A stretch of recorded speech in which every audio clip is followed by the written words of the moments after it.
Ballot box India, आओ बनाए मजबूत स्थानीय नेतृत्व।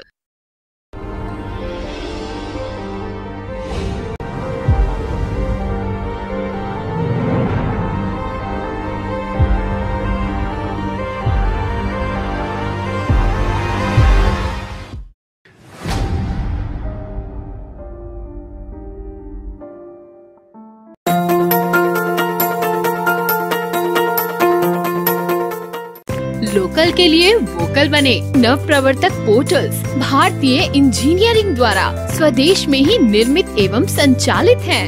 आज ही अपना खुद का पोर्टल बुक करें। नमस्कार, मैं स्वर्णताप। राजनीतिक नवप्रवर्तक में आज हमारे साथ हैं कुमारी मंजू चौहान।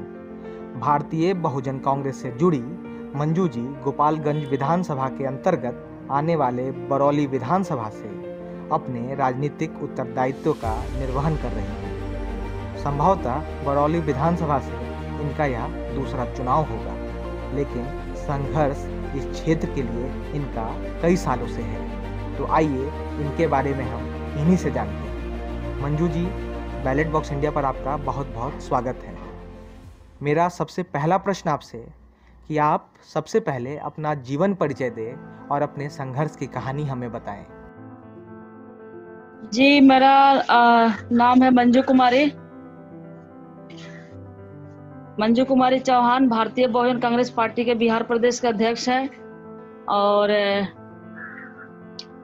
लगभग 2009 से संघर्ष में हम लोग हैं और संघर्ष के साथ साथ पॉलिटिकल और दोनों संघर्ष रहा।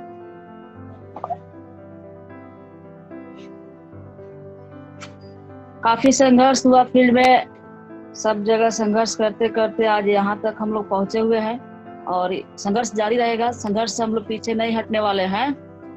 जीवन का कहानी तो क्या है कि बहुत ही कठिन है, मगर क्या संक्षेप में हम बता रहे हैं कि हम लोग क्या है कि ग्रेजुएट 2011 में हुआ, 2006 में हमने मैट्रिक किया और क्या है कि 5 भाई और एक छठे बहन में मैं अकेले हूँ। संघर्ष में रहने के बाद ही कुछ ऐसा विचार बना कि समाज के लिए कुछ किया जाए और समाज के साथ में ही जीना मरना तय हुआ है। यही अपना संघर्ष और परिचय है।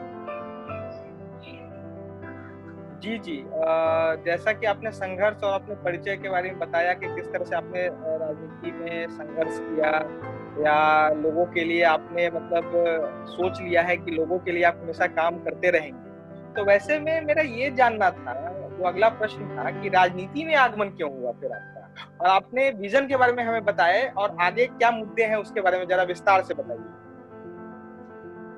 देखिए, राजनीति में आगमन इसलिए हुआ कि अगर हम पढ़े हैं क्लास 1 ऑफिसर या क्लास 4 ऑफिसर जो भी है, अगर बनते हैं तो किसी एक परिवार का हम काम कर सकते हैं, समाज का काम नहीं कर सकते हैं। और काफी उलझने समाज के बीच में महिलाओं के प्रति देखते हुए हमने तय किया कि देश के मास्टर चाबी जो है वो राजनीति है, सत्ता है। अगर सत्ता में हमारी भागीदारी महिलाओं की नहीं होती है तो यही उत्पीड़न और यही क्या है कि महिलाओं के साथ अत्याचार अन्याय होते रहेगा।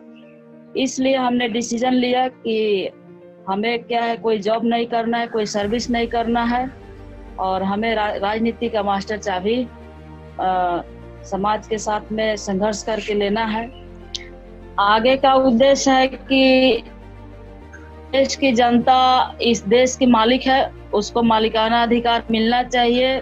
मुट्ठी भर लोग क्या है कि सत्ता और संपत्ति पे कब्जा करके बैठे हैं, उनको क्या है कि हमने जब देश आजाद हुआ उस समय क्या है कि डॉक्टर बाबा साहब अम्बेडकर कहे थे कि पहले लोकतंत्र था तो लोकतंत्र में लोग मालिक हुआ करते थे, जल जमीन और जंगल का।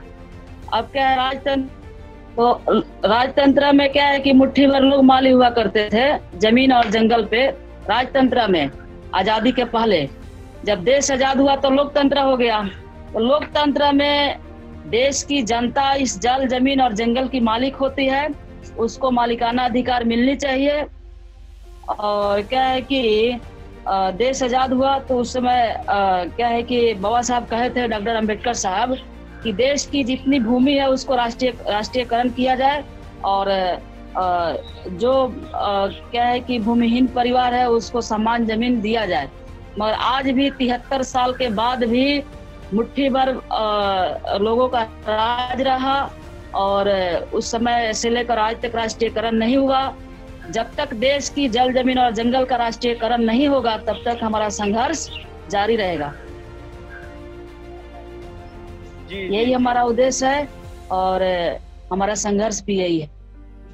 जी, काफी अच्छी चीजें आपने बताई हमें। मेरा जो अगला प्रश्न था वो, जैसे कि आपने 2015 में भी बरौली विधानसभा से ही चुनाव लड़ा था भारतीय बहुजन कांग्रेस की तरफ से ही, और अभी भी उसी के दामन तले आप अपने राजनीति को आगे बढ़ा रही हैं और संघर्ष कर रही हैं। तो वैसे में मेरा अगला प्रश्न था, जिस लिए आप राजनीति में आई हैं, तो वैसे मैं ये जानना चाहूंगा कि आप अपने क्षेत्र के बारे में हमें जरूर बताइए कि यहाँ की समस्याएं क्या हैं और इसकी विशेषताएं क्या हैं। देखिए, बरौली विधानसभा जो है, गोपालगंज विधानसभा में 6 विधानसभा है और 6 विधानसभा में से 6 के 6 विधानसभा क्या है कि बैकवर्ड ही है। मुट्ठी भर लोगों का सत्ता रहा है 73 साल से, और खास करके बरौली विधानसभा के लिए यहाँ पे क्या है कि भाजपा की सरकार 15 साल से यहाँ पे सत्ता में रहे और मंत्री भी रहा यहाँ पे, लेकिन सबसे बैकवर्ड और बरौली विधानसभा को मैंने देखा है। इसमें क्या है कि ना कोई रोड की ठिकाना है, ना कोई नाला की ठिकाना है। यहाँ तक कि क्या है कि जनता यहाँ त्रहिमाम ऐसी हो गई है कि जनता को ये भी पता नहीं है कि हमारा एमएलए है कौन। बस मुट्ठी भर लोग क्या है कि पैसे के बल पे आते हैं और चुनाव जीत के चले जाते हैं।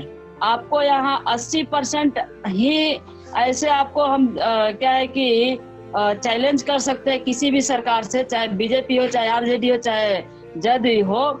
सबकी सत्ता यहाँ पे रही है। अभी आरजेडी की सरकार है, आरजेडी की सरकार है, उसमें नेमतुल्ला यहाँ पे विधायक है, वो अटखामा का है, सिवान के, और आके यहाँ विधायक बनता है। तो उसको मैं क्या है कि हम लोग तो इस बार सबक सारी जनता सिखाने वाली है। यहाँ जब से वो विधायक बना है क्षेत्र में नहीं आया है, आज तक उस क्षेत्र में नहीं आया।